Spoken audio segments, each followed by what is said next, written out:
Hello everybody. Adobe Captivate 7 ships with a component called Adobe Captivate App Packager.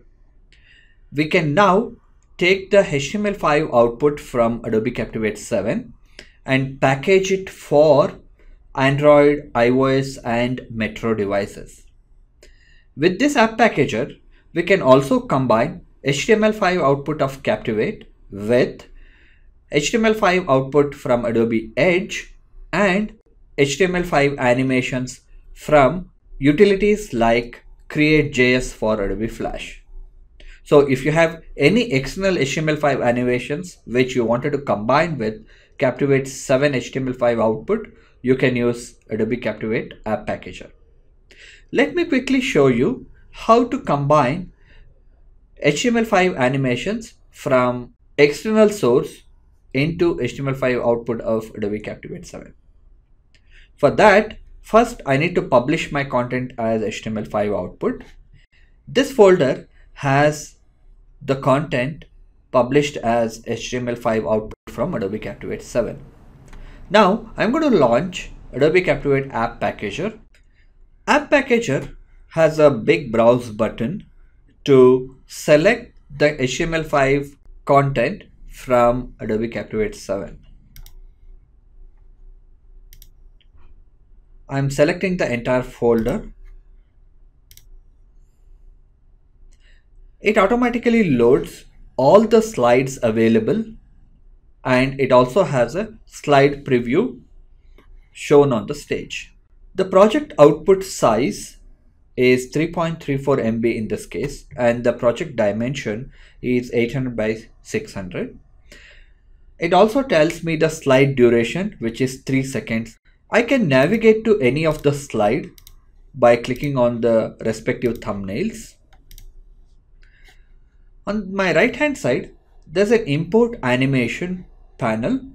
Here I have two buttons, HTML5 output import and Edge output import.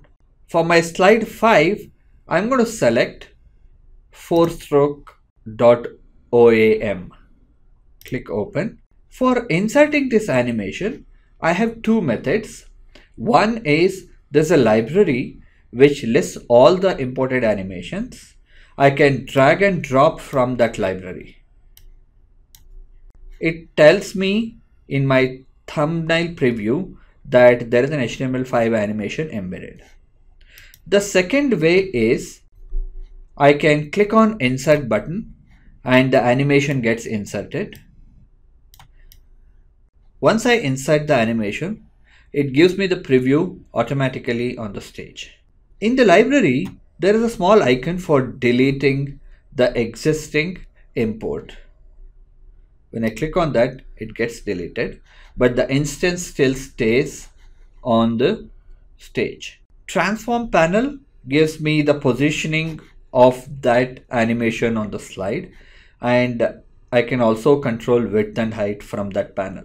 There's also a timing panel where I can set the time of that animation for a specific duration or rest of the slide. And I can also set appear after timing, either typing a number or using this arrow marks. Let's import a non-edge animation, which is again a HTML5 animation. I'm selecting a second slide and click import. And then I'm selecting animation for slide 2, click OK. And it automatically gives a preview in the library, click insert. And now that I have inserted two animations, one as a HTML5 animation, which is a non-edge animation, and second one is an Adobe Edge output. I can preview in place and it shows me the slide with the animation. And during the preview, audio and video will not be available for the preview. Close this. I can also preview in browser. This is a browser preview. If I want to add audio for the animation which I have imported, then I can click on the add audio button and select any audio. And once I insert it, it gives me the preview of the audio automatically.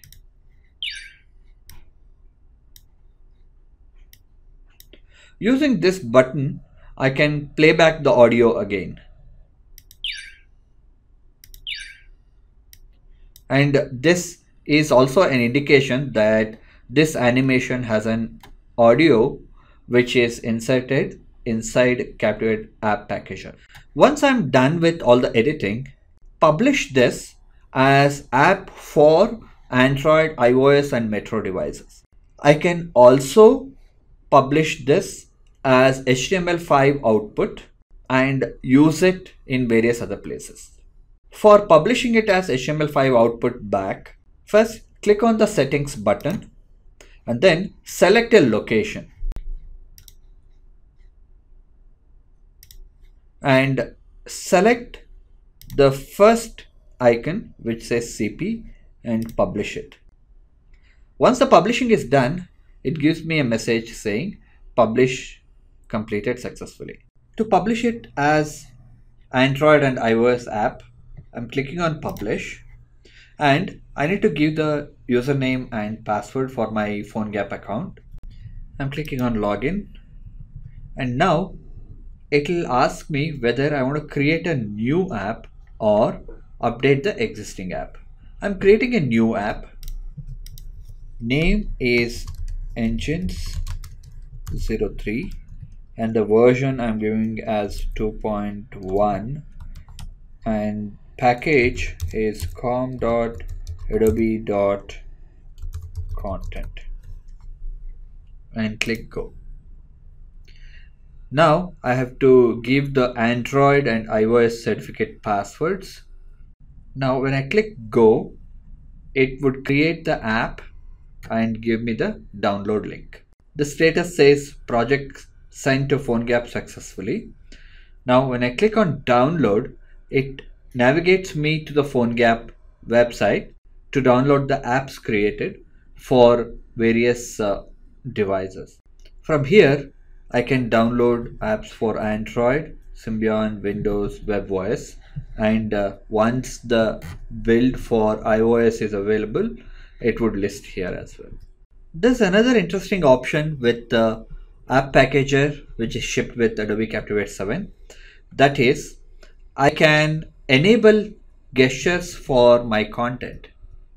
When I click this checkbox, my content is enabled for gestures. That means if I'm using a device, let's say iPad, if I shake it towards my right, it would navigate to the next slide. And if I shake the device towards my left, it would navigate to the left side. Similarly, up and down for pause and play. I hope you enjoyed this tutorial. Thank you.